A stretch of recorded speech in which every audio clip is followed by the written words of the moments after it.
अगर आप US visa, green card या सिटीजनशिप से जुड़ा कोई भी एप्लीकेशन प्रिपेयर कर रहे हैं तो अब एक छोटी सी चीज को हल्के में लेना भारी पड़ सकता है, फोटोग्राफ्स। यूएससीआईएस ने फोटोग्राफ रीयूज को लेकर रूल्स चेंज कर दिए हैं और ये चेंज अब पेपर वर्क से ज्यादा प्लानिंग से जुड़ा हुआ है। इस वीडियो में आज हम समझेंगे नया रूल प्रैक्टिकली क्या बदलता है, किन एप्लीकेंट्स पर इसका डायरेक्ट इम्पैक्ट पड़ेगा, इंडियंस को किन बातों को लेकर ज्यादा केयरफुल रहना चाहिए और फ्यूचर एप्लीकेशंस में अब क्या एक्सपेक्ट करना बहुत इंपॉर्टेंट हो गया है। तो चलिए फिर जल्दी से वीडियो को स्टार्ट कर देते हैं। हाय, मेरा नाम है वर्षा दुबे, आप मुझे देख रहे हैं एनबीटी टेक एड पर। यूएससीआईएस ने फोटोग्राफ रीयूज पॉलिसी को अपडेट किया है, जिसके तहत अब पहले से इस्तेमाल की गई फोटो सिर्फ लिमिटेड टाइम तक ही रीयूज की जा सकेगी। पहले जो सिस्टम था उसमें कई केसेस में फोटो को काफी लंबे टाइम तक एक्सेप्ट किया जाता था। अब अप्रोच टाइट कर दी गई है और आइडेंटिटी वेरिफिकेशन को ज्यादा प्रायोरिटी दी जा रही है।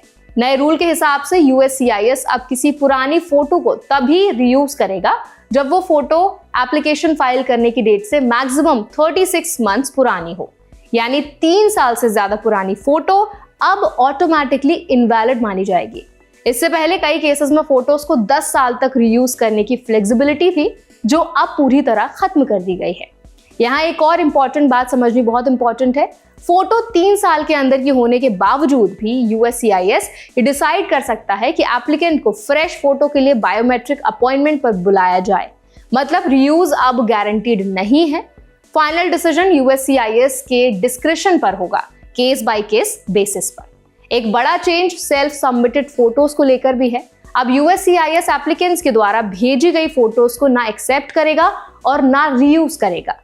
इमिग्रेशन डॉक्यूमेंट्स के लिए इस्तेमाल होने वाली हर फोटो यूएससीआईएस के बायोमेट्रिक अपॉइंटमेंट के दौरान ही ली जाएगी। इसका साफ मतलब है कि घर से भेजी गई या पहले इस्तेमाल की गई फोटोज पर डिपेंड करना अब सेफ नहीं है।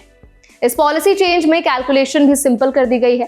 पहले ऑफिसर्स को फोटो की एज और डॉक्यूमेंट की वैलिडिटी दोनों को चेक करना पड़ता था। अब सिर्फ एक क्राइटेरिया है, फोटोज 36 मंथ्स के अंदर की हो या नहीं। इससे सिस्टम यूनिफॉर्म जरूर हो गया है, लेकिन एप्लीकेशंस के लिए मार्जिन ऑफ फ्लेक्सिबिलिटी कम हो गई है।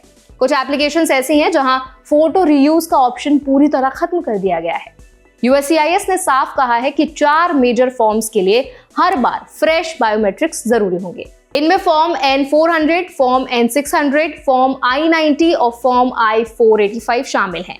ये एप्लीकेशंस परमानेंट स्टेटस, सिटीजनशिप या लॉन्ग टर्म डॉक्यूमेंट से जुड़े होते हैं, इसीलिए आइडेंटिटी वेरिफिकेशन को लेकर कोई रिलैक्सेशन नहीं दी गई है। इंडियन एप्लीकेंट्स के लिए ये चेंज काफी रेलेवेंट है। यूएस में इंडियंस बड़ी संख्या में वर्क वीजा, ग्रीन कार्ड और सिटीजनशिप प्रोसेस में होते हैं। बहुत से लोग मल्टीपल एप्लीकेशंस अलग अलग ईयर्स में फाइल करते हैं। ऐसे में अजम्पशंस रहती थी कि पुरानी फोटो रीयूज हो जाएगी और बायोमेट्रिक अपॉइंटमेंट अवॉइड हो सकता है। अब ये अजम्पशन रिस्की हो सकता है। इंडियंस जो यूएस में ऑलरेडी रह रहे हैं या इंडिया से अप्लाई करने की प्लानिंग कर रहे हैं, उन्हें अब एप्लीकेशन टाइमलाइन रियलिस्टिक तरीके से प्लान करनी होगी। बायोमेट्रिक अपॉइंटमेंट की पॉसिबिलिटी को इग्नोर नहीं किया जा सकता। स्पेशली जिनका लास्ट बायोमेट्रिक एक्टिविटी 3 साल से पुरानी है, उन्हें मेंटली और प्रैक्टिकली प्रिपेयर्ड रहना बहुत इंपॉर्टेंट है। इस चेंज का एक प्रैक्टिकल इम्पैक्ट शेड्यूलिंग पर भी पड़ेगा। एप्लीकेंट्स को अपॉइंटमेंट नोटिसेस ज्यादा मिल सकते हैं और प्रोसेसिंग टाइम पर भी इफेक्ट पड़ सकता है। इसीलिए डॉक्यूमेंट सबमिट करते समय ये मानकर चलना बेहतर होगा कि बायोमेट्रिक कॉल आ सकता है, चाहे फोटो रिसेंट हो या ना हो। इस पॉलिसी का लार्जर मैसेज साफ है। यूएससीआईएस आइडेंटिटी वेरिफिकेशन और डॉक्यूमेंट सिक्योरिटी को पहले से ज्यादा सीरियसली ले रहा है। पैंडेमिक के दौरान जो फ्लेक्सिबिलिटीज दी गई थी, वो फेज अब धीरे धीरे खत्म किया जा रहा है और सिस्टम को स्ट्रिक्टर बनाया जा रहा है। एप्लीकेंट्स के लिए टेक अवे बहुत सिंपल है। फोटोज को अब टेक्निकली फॉर्मेलिटी की तरह ट्रीट नहीं किया जा सकता और एप्लीकेशन फाइल करते समय ये चेक करना बहुत इंपॉर्टेंट है कि लास्ट बायोमेट्रिक कब हुआ था, फोटो कितनी पुरानी है और एप्लीकेशन कैटेगरी कौन सी है। प्रॉपर प्लानिंग फ्यूचर डिलेज से आपको बचा सकती है।